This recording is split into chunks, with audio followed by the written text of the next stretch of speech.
Coucou, salut les amis, comment allez-vous? J'espère que vous allez très bien et je vous fais un plein de coucou mes abonnés et bienvenue sur FAQ avec Lisa, votre présentatrice. Alors, comment est-ce que vous passez votre journée? J'espère que vous la passez très bien. Alors, ce matin, je vais m'adresser à un YouTuber straightforward.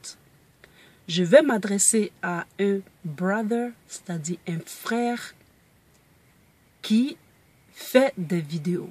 J'adore ses vidéos. C'est un YouTuber qui parle presque 3 langues. Il fait des vidéos, certaines vidéos en anglais. Il fait certaines vidéos en français. Et il fait aussi certaines vidéos en espagnol. Je trouve que c'est un grand YouTuber, c'est-à-dire c'est un YouTuber très intéressant. C'est un YouTuber très bien. Et surtout, il a des sujets qui sont intéressants et j'aime son éloquence. Néanmoins, ce matin, je ne vais pas dire son nom, mais il va se reconnaître, peut-être qu'il va regarder cette vidéo, peut-être qu'il ne va pas la regarder, mais peu importe. Cette vidéo, c'est l'esprit dans lequel je fais. C'est-à-dire, puisqu'il y a cette vidéo qui est sur YouTube, qui se promène, ce YouTuber que je n'en veux vraiment pas, vraiment dit des choses qui peuvent vraiment inciter à la violence ou bien qui peuvent même inciter à, c'est-à-dire, je ne sais pas comment dire ça en français, misleading, c'est-à-dire stéréotyper les gens, ainsi de suite. Alors, je m'adresse à ce YouTuber. Et le sujet que je vais m'adresser à lui, c'est sur le sujet qu'il a débattu avec le port d'armes en France. Ce YouTuber en question, souvent, quand il fait ses vidéos, il est très éloquent, mais il stéréotype beaucoup ses vidéos. Et ses vidéos, souvent, sont à l'encontre, il prend beaucoup l'exemple sur les États-Unis. Je parle des États-Unis parce que je suis un citoyen du monde. Peut-être que lui, c'est un citoyen et il paye ses impôts et il est du côté du droit. Moi, non seulement je suis du côté du droit, mais je suis aussi un citoyen du monde. Donc, tous les pays m'intéressent. Je veux que le monde soit bien et juste. Et donc, ce YouTuber-là, souvent, quand il fait ses vidéos, il se réfère aux États-Unis. Brother, a question. Have you ever been in the United States? Especially in Chicago. Est-ce que tu es une fois allé aux États-Unis et vivre à Chicago? J'aime tes vidéos. Comme tu dis souvent, les gens t'appellent pour te menacer. T'écrivent pour te menacer. Moi, en tant que ta sœur, je veux le faire sur YouTube en direct. Moi, je te dis ça en direct. Je ne te menace pas, mais je te dis que je te pose des questions. Est-ce que tu es déjà allé à Chicago pour te référer tant à Chicago? Et surtout dans ta vidéo où tu parlais du port d'armes.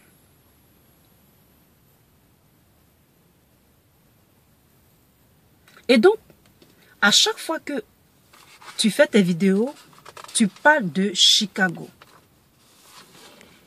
Tu parles de Chicago et je respecte tes vues. Je respecte ton opinion. Mais sache que l'exemple que tu prends souvent, essaie de prendre des exemples qui font la promotion d'une bonne solution et l'impliquer à une autre solution. Au lieu de prendre peut-être un mauvais exemple et essayer de l'implémenter l'implemented, c'est-à-dire et essayer de le calquer dans un autre pays pour ta solution. Et spécifiquement sur le port d'armes.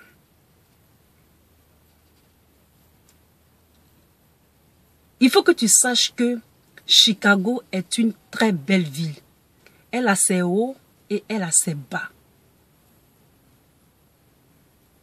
Dans les documentaires, souvent, les gens font des documentaires qui sont stéréotypés sur Chicago.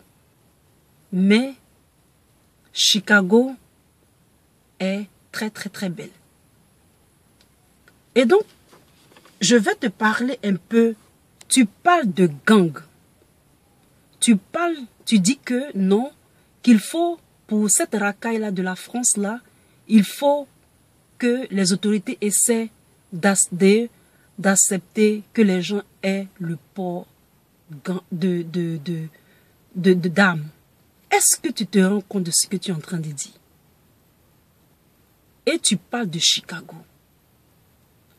Sache que les gangsters, les gangs de Chicago, et puis ces jeunes-là n'ont rien à voir avec les gangs de Chicago.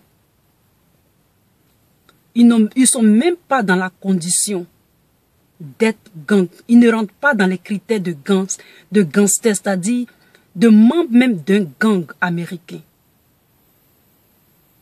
Donc, sache que ne mélange pas tout. Parce que tu mélanges tout quand on t'écoute. Tu mélanges vraiment tout. Et puis sache que les gangs ne s'attaquent pas aux policiers américains. Ils s'attaquent entre eux. C'est-à-dire entre gangs. Pas les policiers. Donc ta vidéo peut inciter à la violence. C'est-à-dire à la violence des jeunes et des policiers. Il faut savoir que à Chicago, ce n'est pas tout Chicago où il y a des gangs. Aux États-Unis, dans chaque État a ses gangs, a ses gangsters. Donc, Chicago n'est pas le seul État où il y a une croissance incroyable de gangsters ou de gangs. Il y a les gangs de la Floride, il y a les gangs de New York, il y a des gangs un peu partout. Il faut savoir que les gens évoluent en communauté. Et souvent, ils évoluent en communauté parce que ils sont dans leur communauté, ils ont leurs petits clans, etc., etc. Sache que les policiers américains sont au contrôle de ces gangs-là. C'est-à-dire, ils connaissent leurs limites. C'est pour cela qu'ils se battent entre eux et ils font tout entre eux. Et quand tu parles de port d'armes et tu suggères ça à l'État français n'est pas prêt pour le port d'armes en France. Ce n'est pas cette petite racaille-là qui va susciter le port d'armes en France. Ne prends pas l'analogie des États-Unis pour la France. La France n'est pas préparée à cela.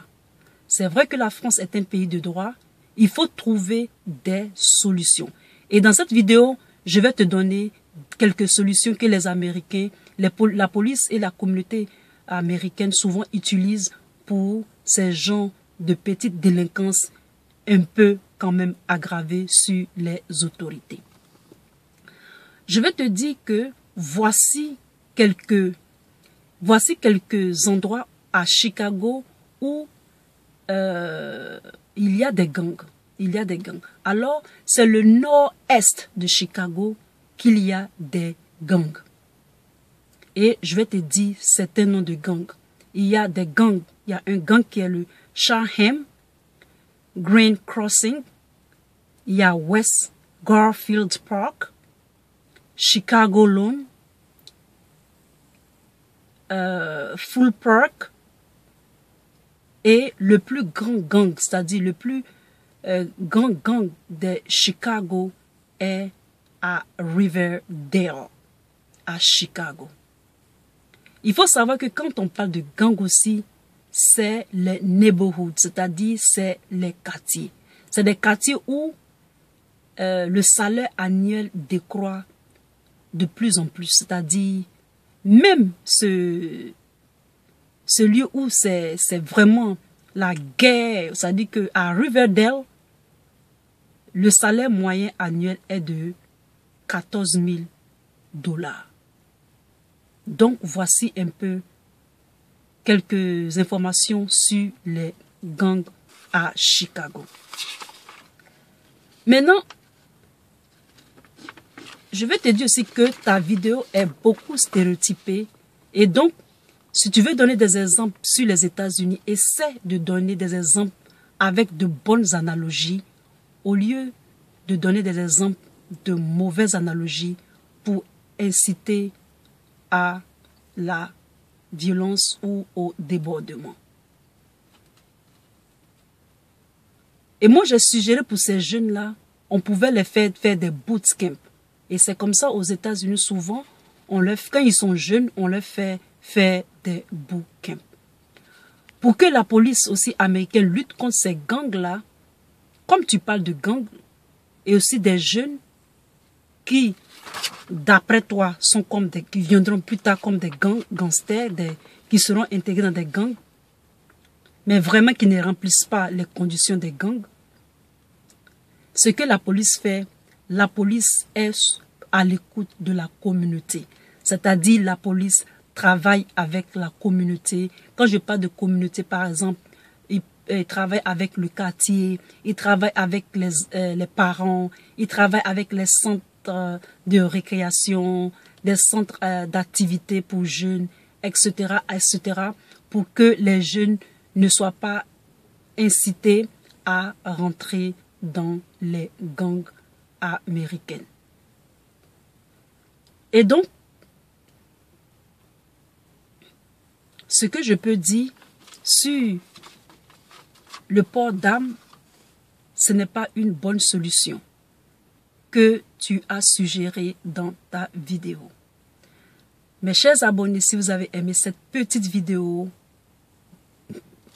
pardonnez, mettez un thumbs up pour moi et surtout abonnez-vous. Peace. Bye.